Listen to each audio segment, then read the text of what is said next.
As a self-imposed punishment for selling all of your parlays with my predictions this week, I've made my bed and now I will lay in it.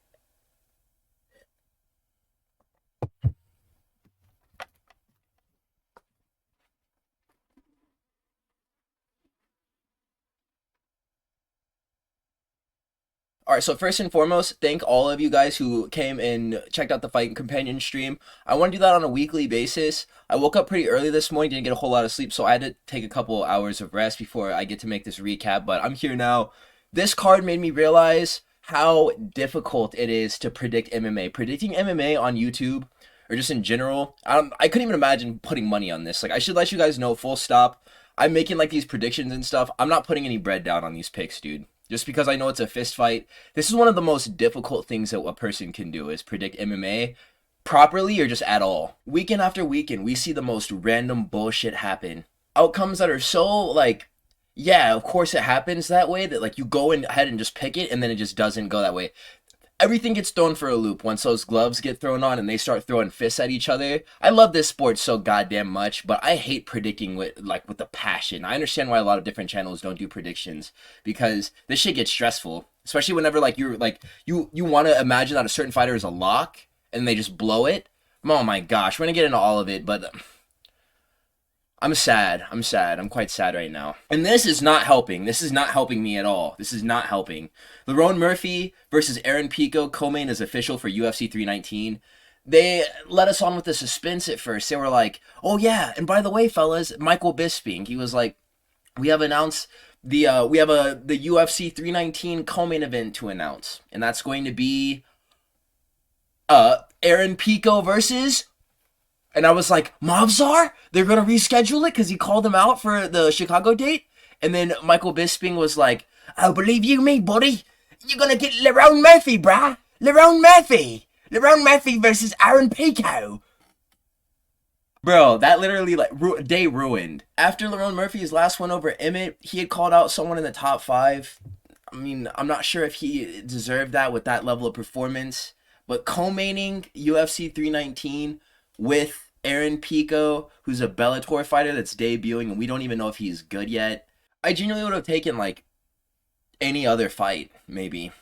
I know that we're getting kind of close now at this point, and there's not going to be a lot of high-profile fighters who are down to just step in and make an event, but I think I can speak for everyone whenever I say that nobody gives a single damn about Lerone Murphy as a UFC prospect. And many of us no longer care about Aaron Pico because he was supposed to be the one who maybe beats Movzar Evloev, because that was the only vested interest that a lot of us had in watching that fight, was potentially having the prospects of seeing Aaron Pico beat Movzar Evloev, since that guy is boring and we don't like him.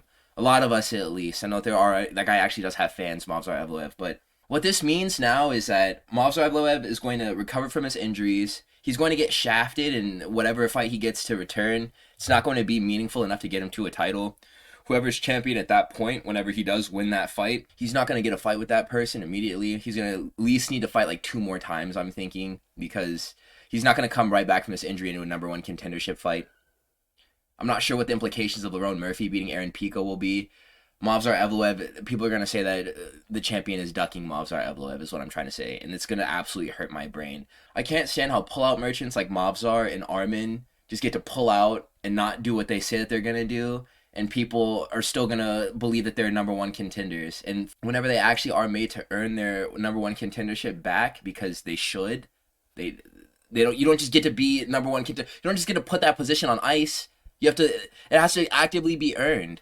And this isn't a number 1 contender fight, Aaron Pico versus Lerone Murphy. Movzar Evloev was the thing that made this matchup weighty. So, I don't even know. My head is honestly broken whenever I think about the prospects of So the main card, right? This is one of the most violent fights I've seen in a minute. It was nearly impossible to score these rounds live, too. Rob, I thought, had rounds 1, 3, and maybe 4. He dropped Reiner De Ridder in round 3. I thought that he won on output on round 1, and then round 4 was very competitive. And then Reiner De Ridder, I had him winning rounds 2 and 5, and maybe 4. He was getting takedowns in the majority of these rounds, but he was also getting clipped by Rob, and the jab was stinging him too. Reiner De Ridder's knees were kind of the storyline on the feet, though. The reason why a lot of people say that Robert Whittaker got robbed in this fight is because they couldn't see a lot of the damage that Reiner De Ridder was doing. those knees hurt, man. Like, and he was covering like mad distance with him, and he was catching Robert Whittaker like on his floating ribs because of the height difference.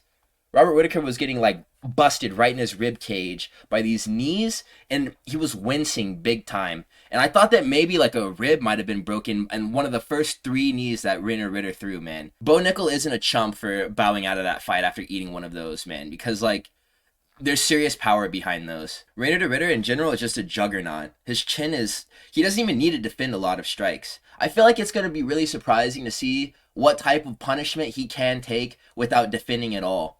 And sure, in a fight against Robert Whittaker is never known for having big power, unless he's fighting Ikram Aliskerov, who, I mean, Ikram Aliskerov isn't the largest middleweight, but Reiner De Ridder was just straight up eating a lot of his shots, bro, like right on the chin.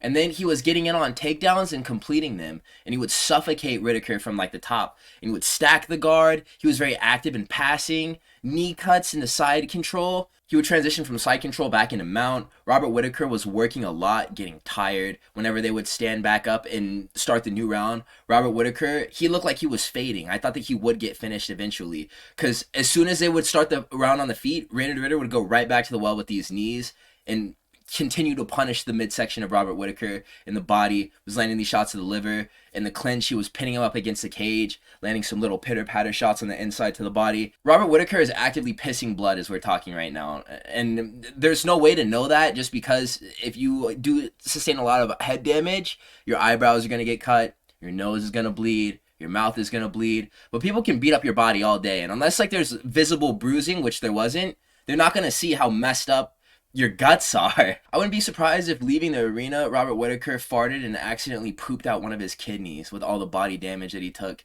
Reiner De Ridder is for real, you guys. I don't want anybody to say anything bad about that dude. I mean, it's kind of cartoonish the way that it looks. It's a very sloppy and messy style, but dude, distance management was good.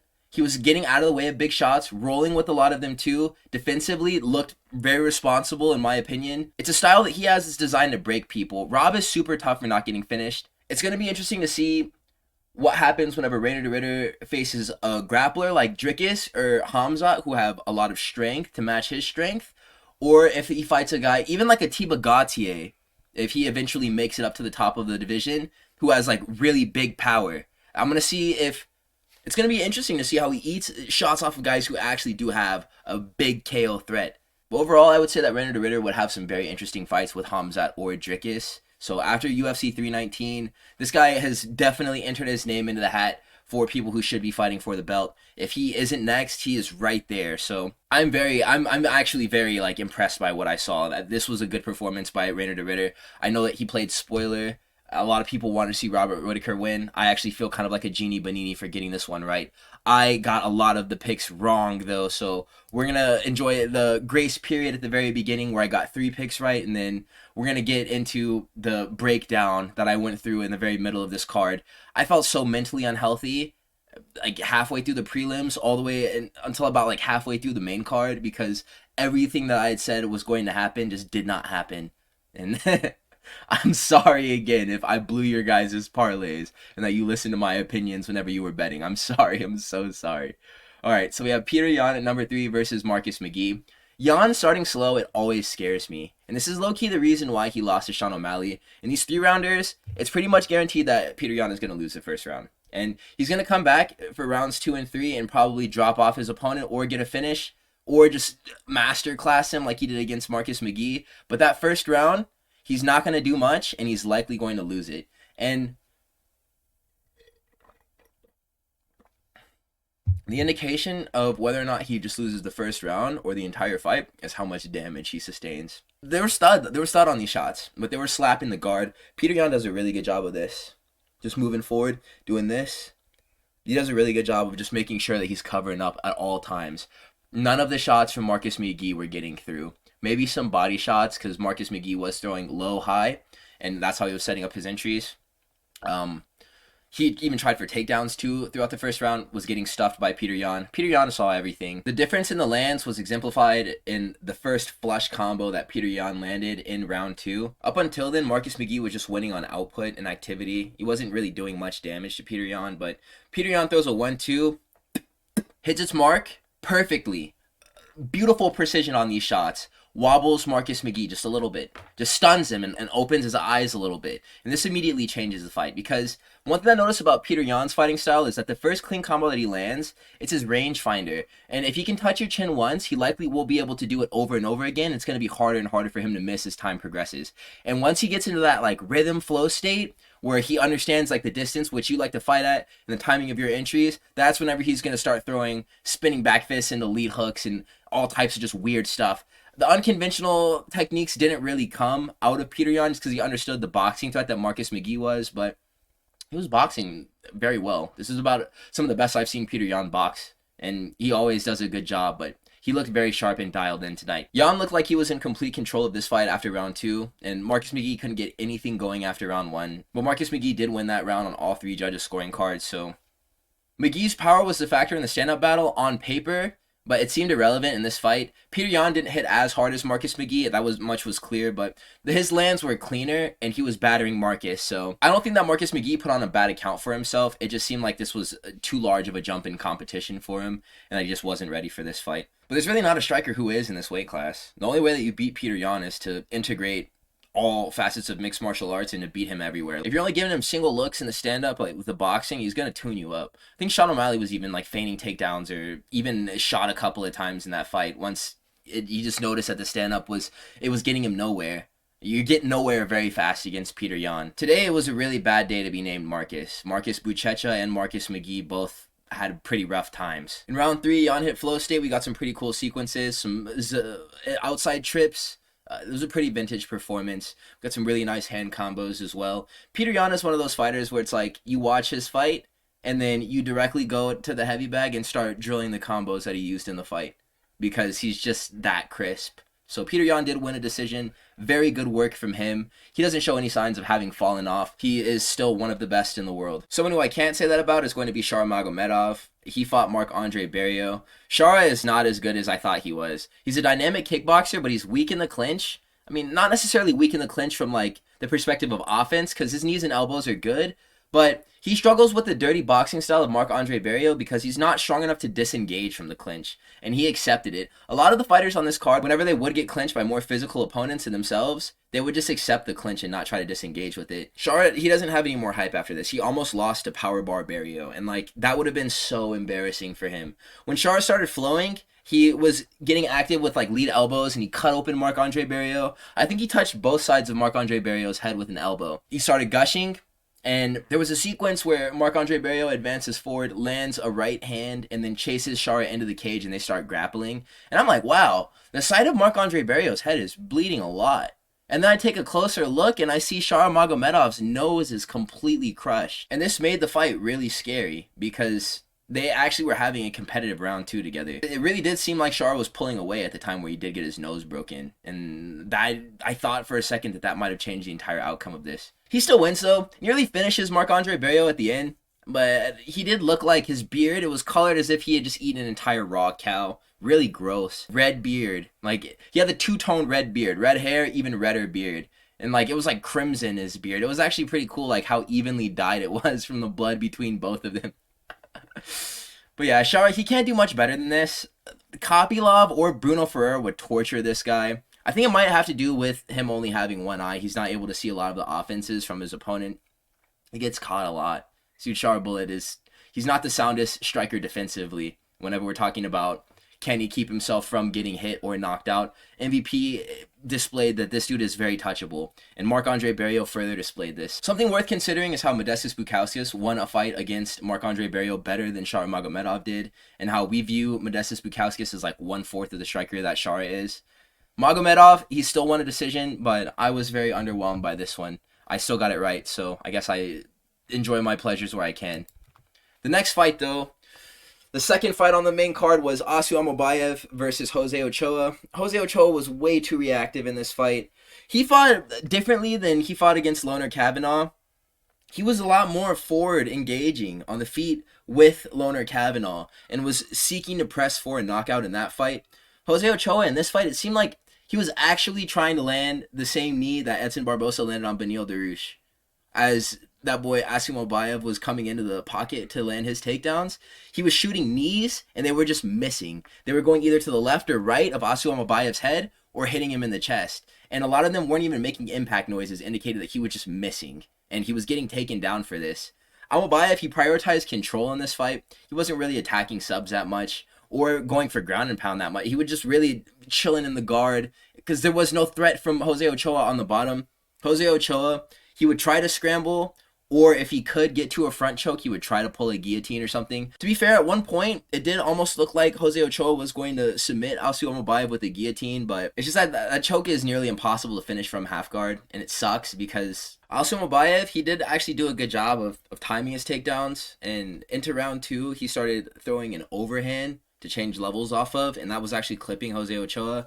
So the more significant damage of the feet actually started going to Almabayev as he was using punches to set up his shots. So, oh my gosh, this fight was a mess, dude. I don't think that we can hate on Jose Ochoa for trying to get money or exposure from wins whenever he steps up to take these kinds of chances, but he definitely needs to develop more as a fighter.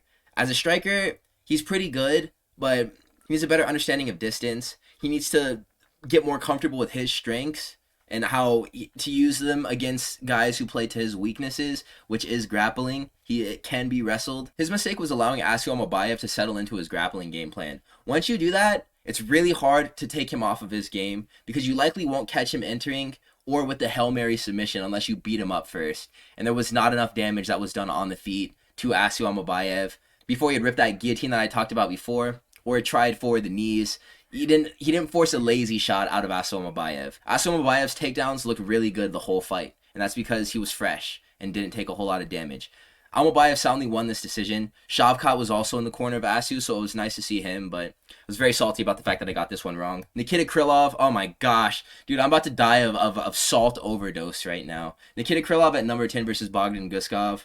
No takedowns from Nikita Krylov to start. All he had to do was wrestle. I'm very convinced that if he wrestled, instead of trying to knock this guy out like he did, he probably would have won the fight. But he stayed the entire fight, Nikita Krylov, in kickboxing range, and he tried to knock out Bogdan Guskov. Guskov made the proper read and KOs Krylov with a right hand over the top. And I thought that Krylov might have survived, but he was basically KO'd by the right hand that dropped him. And he did that thing where, he shelled on his side and then just postured onto his stomach, and then just, did this. And whenever you're in back flat like that, there's no way you come back from this. And I really had hope that he might have stayed in this until the fight was called. But whenever I saw that posture out of Nikita Krylov, I knew that he was cooked. But to open, Nikita Krylov, he was doing a good job. And I thought he might have knocked out Bogdan Guskov with some pretty clean shots that he was able to land at the start. But it just wasn't enough. Guskov showed lots of discipline, though, in this fight, trying to bait a counter. And I'd never seen him do anything else except for be the aggressor. In the Span fight, very aggressive, and he knocked him out. Against Billy Elikana, he was the one who initiated the grappling, and he got swept, yeah, but whenever it was time for him to finish, he saw the opening and capitalized on the fact that Billy Elikana was gassed out, and he finished him. He was the aggressor in that fight. Bogdan Guskov, he was very patient in this match, and he spent a lot of it on the back foot, and eventually ended up tagging the chin of Nikita Krylov, which is made out of Labubu Dubai chocolate crumble cookies, and I will never select him to win a fight again because he has no durability left. So, Bogdan Guskov won this fight via round 1 TKO. I'm very sad. We're going to go through the prelims now. The featured prelim was Bryce Mitchell versus Saeed Nurmagommedov. Saeed came out lasering Bryce Mitchell on the feet, and he looked like he was about to get wrestled, but he locked in, and he timed a knee on a level change. And I got so excited whenever this moment happened. To be fair, I see the replay of it on the ESPN Instagram page. I thought that the knee landed a lot more flush than it actually did. That was a very survivable strike. Bryce Mitchell did get dropped by it, but I thought that was the beginning of a finishing sequence and that it was about to be over. All Saeed Nurmagomedov had to do was just posture up and land a few extra punches from stack guard in order to put him out cold, but it wasn't even close. The problem with Saeed Nurmagomedov is he's the runt of the Nurmagomedov family. He either gets a guillotine finish or he gasses out. And something about him that is so hard for me to understand with the grappling pedigree of that family is how he just accepts the clinch. Why does he do this? He just accepts the clinch. He doesn't space out or try to disengage. He just accepts the clinch and he tries to reverse positions in it. Or if you take him down, he tries to sweep you, and he'll accept bottom positions as well. He gets taken down. Bryce Mitchell's on a straight arm lock for like 2 minutes in round 2, which he transitioned into an arm triangle, and then he got swept from it. And then Nurmagommedov would just lose these positions, and it would happen like that. It was so fast and seamless how he would just be winning and then not winning anymore, and it would just literally it would make my head hurt. How is he getting controlled right now whenever he was just in the driver's seat? How is he out of the driver's seat now? How is Bryce Mitchell, how does he have 8 minutes of control time in the last 2 rounds after he almost got finished in the first? How is Nurmagomedov this tired? You can't give up like 8 minutes worth of control time across 2 rounds and then expect to win the fight. Even if you clean sweep the first. People are going to be like, oh yeah, damage over control. But dude, he lost the fight. And I know that the attitudes would probably be different if the roles were reversed and Bryce Mitchell had dropped Saeed and then got controlled 2 extra rounds after that. But this is how scoring has always gone in MMA. And if it isn't the way that you felt that it should be, like, that's the way that it's been, at least lately, is if a guy controls another fighter on the ground for 2 rounds after they almost get finished in the first, they're going to win the fight still. It does not matter. That was a successful debut for Bryce Mitchell. He won via decision. I'm not sure how much further he goes in this division. I think he called out Umar, which, I mean, hold your horses there, buddy. But it was a pretty decent performance for him tonight. I really don't have much to say about the fact that these picks have just been so wrong. Oh man, this fight just made me want to go pour a nice tall glass of milk from my refrigerator in the kitchen and just dump it over my PC, bro. Carlos Leal versus Muslim Salikhov. Carlos Leal's open guard was his downfall in this fight. I thought an Andy's Toys KO would be produced either from Carlos Leal himself, the same way that he got knocked out, with just a right hand over the top, or it would be produced from a wheel kick and not just a naked right hand from Muslim Salikhov, because Muslim Salikhov is always throwing that spinning wheel kick and it's clapping people. The last time that he got a knockout, it was against Song Kenan, and it was with that wheel kick. I thought that Carlos Leal would have the same vulnerability to it. Apparently it was just the boxing is like his weakness. Carlos Leal, he may be beginning a Andre Fialho, an Alex Morono, a Matthew Simmelsberger level downfall, where he's just going to be getting finished, because he walks down people with his hands at his chest. And before it was working, maybe he spent his chin. Maybe this is going to have effect on how he's able to take a shot afterwards, but old man strength is real. Muslim Salikhov has old man strength. It just really blew me away how Carlos Leal accomplished absolutely nothing before he got knocked out. The fight started, Carlos Leal missed a barrage against the cage, got pushed to create distance by Muslim Salikhov, and then just sniped with the right hand, and that was it. I don't have any words on it. There's really not much I can say about this. I thought that Carlos Leal was going to come out and thrash the body of Muslim Salikhov and put on a technical boxing clinic against him. And all he had to do was just stay clear of that spinning wheel kick and that he'd be fine. But little did I know. So yeah, Carlos Leal, he's going to probably get knocked out many more times entering range with his hands down at his chest like this. Salikhov wins via round 1 KO. And it was like a sleepy walk-off KO too. Can somebody please let me know if they saw that one coming or if they had money on it? This one as well, I was kind of fighting myself to not pick Davey Grant in this fight. But, you know, like if some butts were candies and nuts, we'd all have a wonderful holiday season, you know? An early takedown from Damon Blackshear where he controlled the first round had me feeling so smug. Like he was just going to clean sweep this fight, doing the same thing all 3 rounds.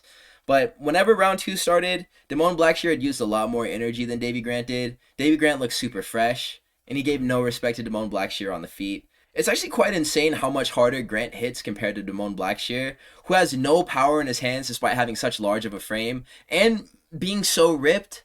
Like these wiry looking strikers like Damon Blackshear, where they have compact muscle and seemingly wiry explosiveness, it looks like Damon Blackshear would at least be able to put a nice sticky jab on someone, but he can't even do that. Davey Grant walked him down and was throwing the same combinations, and they were just slapping Damon Blackshear and making him lose his footing so he'd have to reset. It was just a lead body hook or a rear body hook, and then a lead hook or a rear hook up top. And he was just 50-50ing Damon Blackshear and kicking his ass. Damon Blackshear spent the entire fight on the back foot after round 1, and he didn't land anything significant for 10 minutes after he won the first round through wrestling. Grant really whooped Damon Blackshear with experience in his hands, dude. Like, Blackshear needs to develop a jab. He needs a jab. Why was he not, like, sticking anything on Davey Grant to keep him at bay?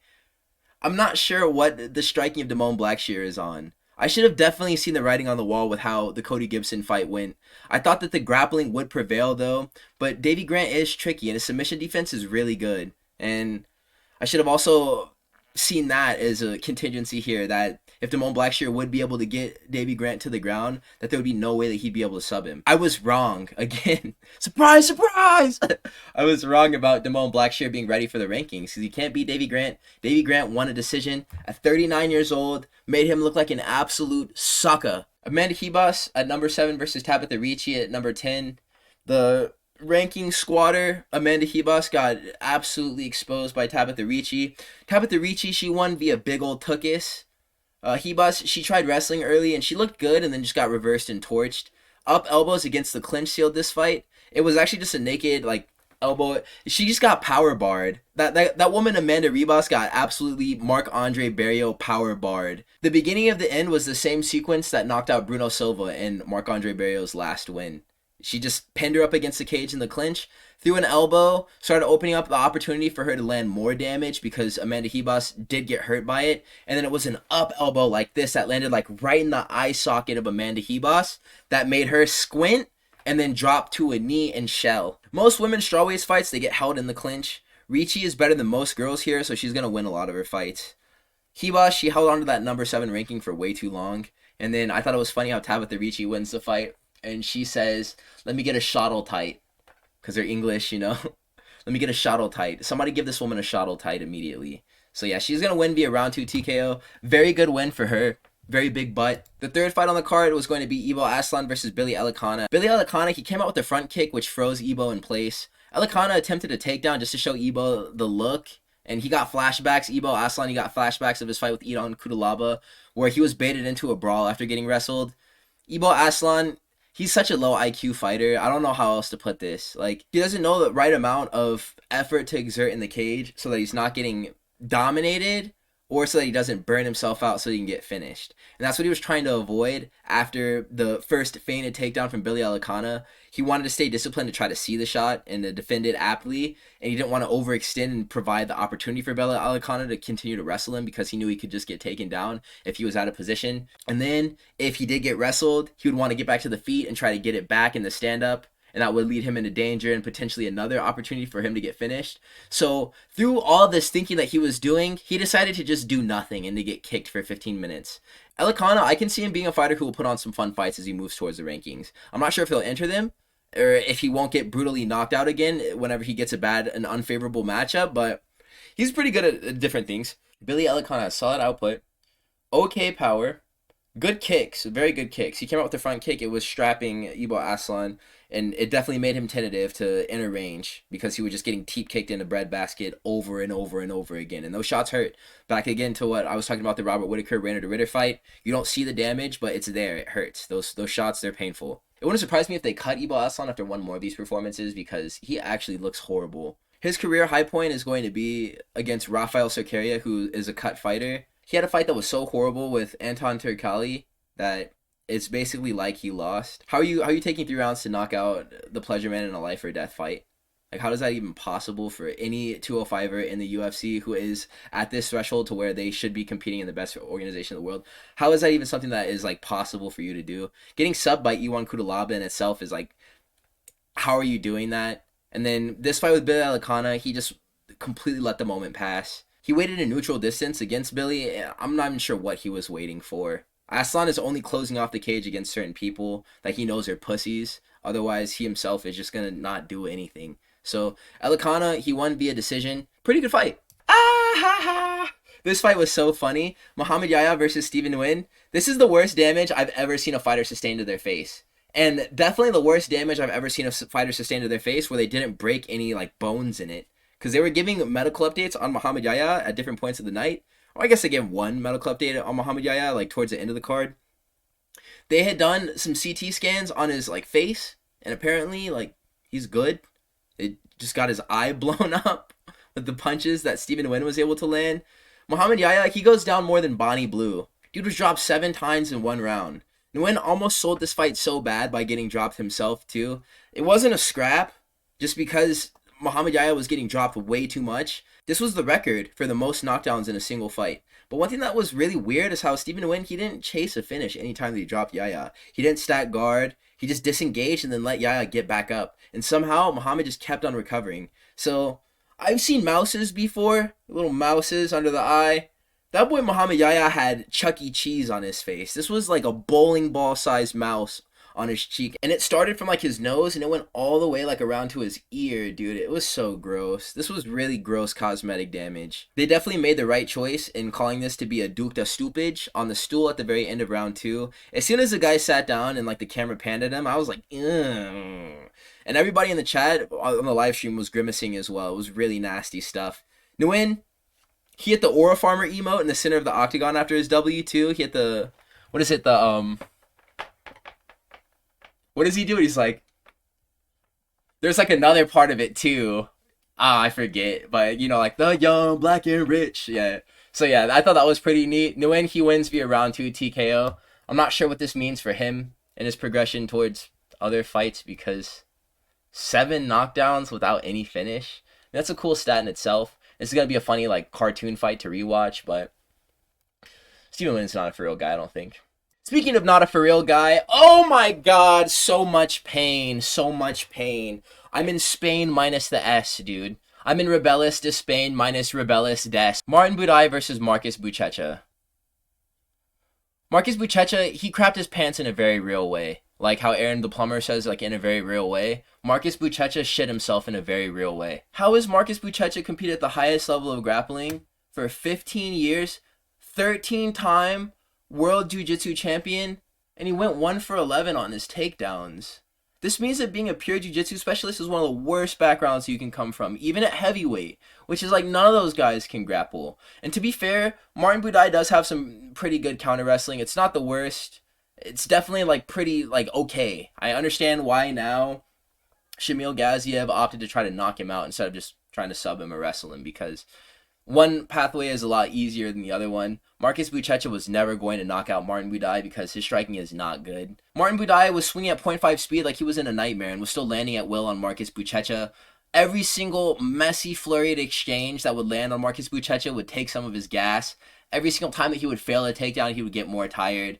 No stamina, no strike defense, no passion, no regression, no mindset. This really makes me think that it's very possible that the best heavyweights in the world are already in the UFC, and that's so depressing of a thought to think about, that as we need more talent in this division, the best fighters that the promotion could have on the roster are already ranked. And Martin Buday is one of the best heavyweights in the world. If Anton Delaya loses his debut and Tom Aspinall chokes against Cyril Gane, we're actually in hell. So, Martin Buday wins via decision. I'll never believe in anything again. And that is going to be the full card. We're going to go over my predictions recap right now. I went 6-6 this weekend. I really want to dial in. I haven't been close to getting a full card's worth of predictions right. Like, I think the best that I've ever done is about like 8-4, maybe like 9-3. Maybe like 3 incorrect predictions for maybe like 11-3 on like a 14 fight card. I'll have to go back through everything, but dude, it is so hard to predict these fights, bro. And it's not like I'm not watching the fights. I'm doing the research. I never miss a weekend. Every single weekend I'm watching the shit. And I'm not betting with like my emotions or like telling you guys to pick certain people based off of like me not liking them or other times where they've let me down in the past. I'm actually literally like evaluating these matchups. And I'm like, okay, based off of what I can surmise, this is how I think the fight is going to go. And I'm going to keep on making these judgment calls based off of that. I think that my intuition, it does serve me right sometimes. But today it was about half reliable. I'm trying to keep it 100, bro. I'm not trying to keep it 50% with you guys. I'm trying to keep it 100. I'm trying to keep it a whole 100.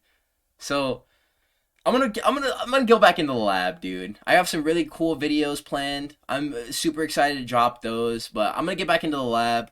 We have Albazi versus Tyra this weekend. It should be some decent fights. Whenever it's like a pretty underwhelming headliner, we do get some pretty nice knockouts. And there were some pretty good performances on this one as well, but none of them were favorable to what I wanted to see happen. All of the best knockouts of the night, like the Salikhov one or the Guskov one, they weren't supposed to happen. That was all AI. But if I did want to make a closing point before I got off of this, I just wanted to say that, like, I'm really impressed with Reiner De Ridder. And he has great potential in this division. And I think he can be a lot more than what he is currently. His skill set right now also, though, is very developed. And he's worked out a method of striking tailored to his body and his frame. And he doesn't need, like, really good boxing. It's not even Muay Thai, really. I mean, like, he's throwing a lot of knees, but there's no real elbow offense out of him. He could develop elbows in the clinch because he spends a lot of time there. But it's really just, like, pitter-patter shots to the stomach. He's really just beating the body of all of the fighters that he's match made against. It's really effective for his frame and the way that he opts to fight. So I'm super excited to see what they ultimately end up doing with him next. He could take a fight with anyone in the top 5 right now, and I'm not going to immediately say that Reiner De Ridder is just losing that fight. Alright, so if we look at the top 5 right now, Imavov, Strickland, Khamzat Chimaev, Israel Adesanya, and then it's going to be RDR. I think that RDR does a good job against Israel Adesanya. He could choke him. Against Khamzat Chimaev, very close and interesting fight. Sean Strickland, I think he probably wins that. Nasruddin Imavov, that's a war. I think that Nasruddin Imavov, he's going to fight with Caio Barriault, and that's going to be the next seed for the title. That would leave RDR versus Strickland, or RDR versus Adesanya is probably the next matchup that would make sense. And you guys will have to tell me what you think about it, but I don't think that he's completely done for in that fight. I think that he does stand more than a fighting chance of winning. So, very good. At least the main event was predicted correctly. I hadn't gotten a main event prediction right in about 3 weeks. So, I love you guys. Thank you so much. We're growing like crazy. Like, this channel is just like, it's so popping right now. So popping. This is the best place on MMA YouTube. If you're new here, welcome. You're literally in the best community on MMA YouTube. This is the best upcoming channel. I've been called the Rookie of the Year by some, and I'm starting to believe it more and more as time progresses. Like, this is what we're doing here. So please get with me. I'm going to stay consistent with the uploads. I'm going to keep on giving you guys content. I love doing this so much. Like, this is my life. This is my life. I would rather be doing anything else on a Saturday. So, you guys, please do like, comment, and subscribe. Thank you for making it to this point in the video. I'm going to catch you in the next one. Peace.